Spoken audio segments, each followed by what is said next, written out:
Hello viewers, welcome to my channel. आज हम chapter 3 exercise 3.4 का क्वेश्चन 1 का पार्ट 1 सोल्व करेंगे। हमारा क्वेश्चन है solve the following pair of linear equation by elimination method and the substitution method. अर्थात हमारा सवाल कह रहा है कि नीचे दिए गए रेखीय समीकरण युग्म को विलोपन विधि या प्रतिस्थापन विधि से सोल्व कीजिए। ये हमारी इक्वेशंस हैं। साथियों, हमने चैप्टर एक्सरसाइज 3.3 में पढ़ा था प्रतिस्थापन विधि के बारे में। यहाँ पर हमें विलोपन विधि के बारे में दिया गया है। ये हमारे लिए नया है, तो इसके लिए हम थोड़ी सी बात कर लेते हैं। विलोपन विधि अर्थात एलिमिनेशन मेथड भी सेम प्रतिस्थापन विधि के ही बराबर समान जैसा ही होता है, थोड़ा सा अंतर होता है। इसमें भी मेनली 4 स्टेप ही होते हैं। पहला स्टेप जैसे हमने उसमें पढ़ा था, फर्स्ट स्टेप क्या है, क्वेश्चन को क्या कीजिए, अलजेब्रिक फॉर्म में रखिए। पहला। दूसरा स्टेप क्या है, इसमें जब अलजेब्रिक फॉर्म में रख लेते हैं तो इक्वेशन 1 और 2 आ जाएगी। तो किसी एक इक्वेशन को या दोनों इक्वेशनों को किसी सूटेबल कोफिशिएंट से मल्टीप्लाई कीजिए ताकि किसी एक वेरिएबल का मान वैल्यू सेम हो सके। तो यहां पर मल्टीप्लाई करेंगे फर्स्ट सेकंड स्टेप में। थर्ड स्टेप में क्या करेंगे, जब किसी एक वेरिएबल की वैल्यू सेम हो जाती है दोनों इक्वेशंस में तो उसे ऐड कीजिए उन इक्वेशंस को या सब्सट्रैक्ट कीजिए। सब्सट्रैक्ट ये करने के बाद स्टेप 4 आ जाएगा। हमें इक्वेशन को ऐड या सब्सट्रैक्ट करने के बाद हमें एक्स या वाई की वैल्यू मिल जाएगी। वाई या एक्स की वैल्यू हमें मिलने के बाद स्टेप 4 पे हम क्या करेंगे, उस एक्स और वाई की वैल्यू को किसी एक इक्वेशन में पुट कीजिए तो हमें दूसरे वेरिएबल की वैल्यू मिल जाएगी। इस प्रकार ये एलिमिनेशन मेथड है। ये बिल्कुल प्रतिस्थापन विधि के जैसा ही है। इसमें फर्स्ट स्टेप और 4 स्टेप तो बिल्कुल सेम है, बीच के 2 स्टेप इसमें चेंज है। उसमें हमें क्या वन वेरिएबल टर्म में रखना पड़ता था फर्स्ट सेकंड स्टेप में, इसमें मल्टीप्लाई करना पड़ता है। थर्ड स्टेप में उसमें क्या था, उस वन वेरिएबल टर्म को किसी एक इक्वेशन में रखना पड़ता था। इसमें हमें इक्वेशंस को प्लस या माइनस करना होता है। ओके साथियों, अब हम एक सवाल करके देखते हैं। हमारा क्वेश्चन है, पहली इक्वेशन है x + y = 5 बराबर। दूसरी इक्वेशन हमारे पास है 2x - 3y = 4। सबसे पहले देखेंगे कि हमारा जो क्वेश्चन है एल्जेब्रिक फॉर्म में है या नहीं। तो देखने से ही दिख रहा है ax + by + c की फॉर्म में है। तो ये हमारी इक्वेशन 1 हो जाएगी और ये हमारी इक्वेशन 2 हो जाएगी। इस प्रकार हमारा स्टेप फर्स्ट है वो ऑलरेडी सोल्व है। तो हम स्टेप 2 पे आ जाएंगे। किसी एक इक्वेशन को या दोनों इक्वेशन को किसी सुटेबल नंबर से क्या करेंगे, मल्टीप्लाई करेंगे। क्यों करेंगे, किसी एक वेरिएबल को सेम करने के लिए। तो यहां पर पहले लिखेंगे हम किस विधि से कर रहे हैं इसको सोल्व, बाई एलिमिनेशन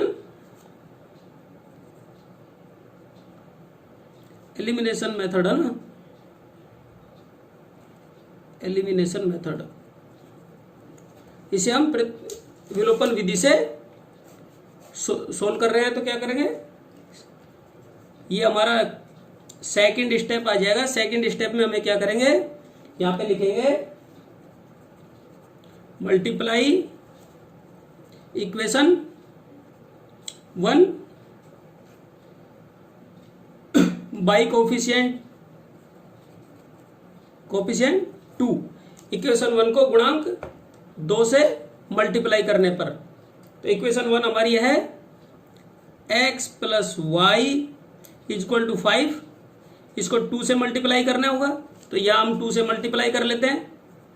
2 से मल्टीप्लाई किया तो हमारे पास आया, दिस इंप्लाइज 2x + 2y = 10। 2 को 5 को 2 से मल्टीप्लाई करेंगे 10 आएगा। इस प्रकार हमें मल्टीप्लाई करने के बाद एक इक्वेशन हमारे पास आ गई 3।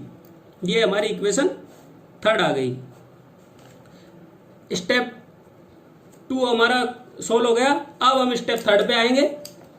स्टेप 3rd क्या था, दोनों इक्वेशंस को या तो प्लस कीजिए या माइनस कीजिए किसी एक वेरिएबल को एलिमिनेट करने के लिए। तो यहां पर हम लिखेंगे, देखिए इक्वेशन 3 में भी 2x है और इक्वेशन 2 में भी 2x है, तो इसलिए हमें हमारा इन इक्वेशंस में एलिमिनेट कौन सा वेरिएबल होगा, x वेरिएबल एलिमिनेट होगा। इसलिए हम यहाँ पर लिखेंगे, दोनों प्लस प्लस है तो माइनस करना होगा, तो यहाँ पर लिखेंगे subtract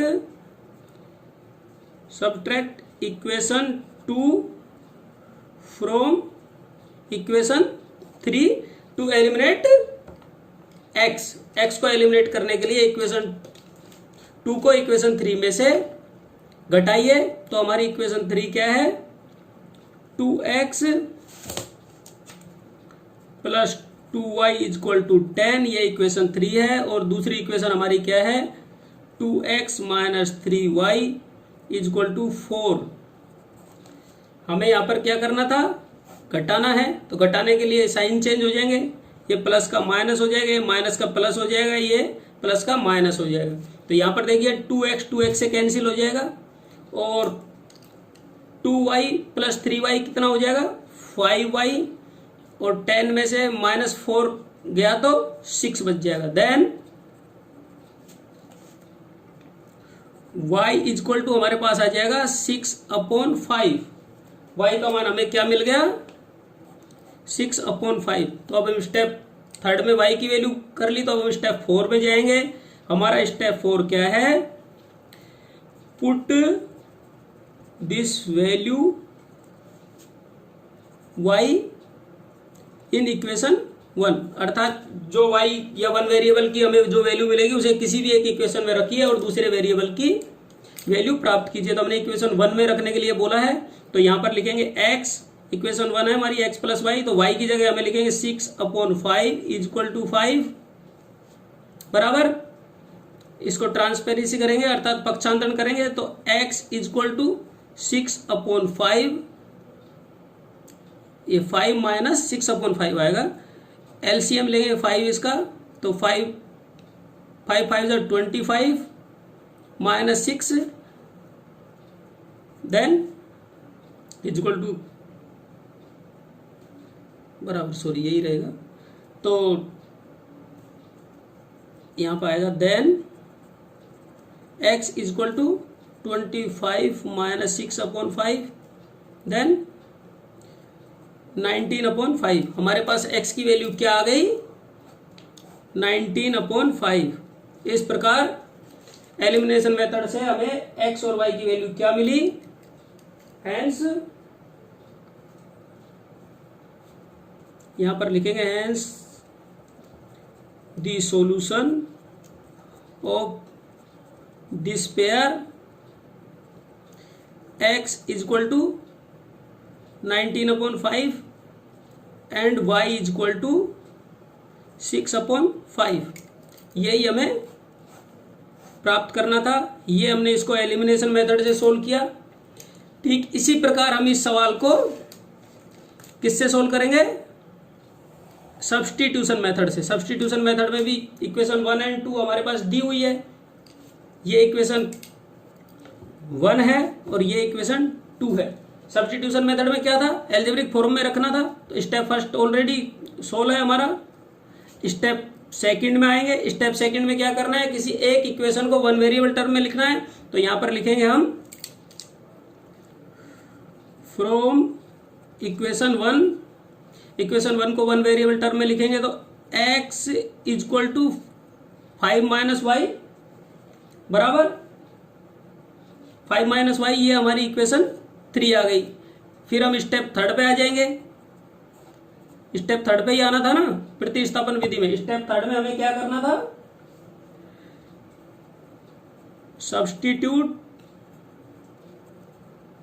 this value of x in equation 1 को हमने 1 वेरिएबल टर्म पे बनाया, तो इक्वेशन 2 में रखेंगे, क्योंकि जिसको हमने जिस इक्वेशन को 1 वेरिएबल टर्म में लिखा है उसके दूसरी वाली इक्वेशन में हम उस 1 वेरिएबल की वैल्यू को रखते हैं। इन इक्वेशन 2 हमने 1 को 1 वेरिएबल में बनाया इक्वेशन 1 को, तो वो इक्वेशन 2 में रखेंगे। तो इक्वेशन 2 हमारी है 2x, तो x की जगह हमें लिखेंगे 5 minus Y minus 3y equal to 4 बराबर। इसको थोड़ा और सोल्व करेंगे, this implies 10 minus 2y minus 3y equal to 4। पक्षांतरण करेंगे अर्थात ट्रांसपेरेंसी होगी इसमें, तो this implies minus 5y equal to 4 minus 10, then y equal to minus 6, sorry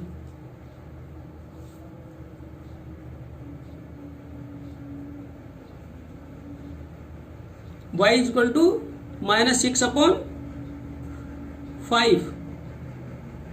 तो ये यहाँ कन्फ्यूजन हो गया था थोड़ा मेरे को कि ये मैं सोच रहा था x का मान 19 बटाया, तो ये नहीं आया, इसको देख लिया थोड़ा सा। तो ये माइनस से माइनस कैंसिल हो जाएगा, y की वैल्यू हमें आ गई 6 अपॉन 5। स्टेप थर्ड में हमें y की वैल्यू प्राप्त हो गई। स्टेप 4 में आएंगे। स्टेप 4 में हमें क्या करना है, put this value of y in equation 3। अब हम y की वैल्यू को किसी भी इक्वेशन में रख सकते हैं, ये आपको ध्यान रखने की बात है। अब इसको किसी में भी रख सकते हैं, इसमें कोई ऐसी बाउंडेशन नहीं है कि जिसको वन वेरिएबल में रखा है उसी में लिखना है। तो अब यहाँ पर इक्वेशन 3 में लिख लेते हैं। देन x इक्वल टू क्या है इक्वेशन 3, 5 माइनस y, y का मान हमारे पास है 6 अपॉन 5।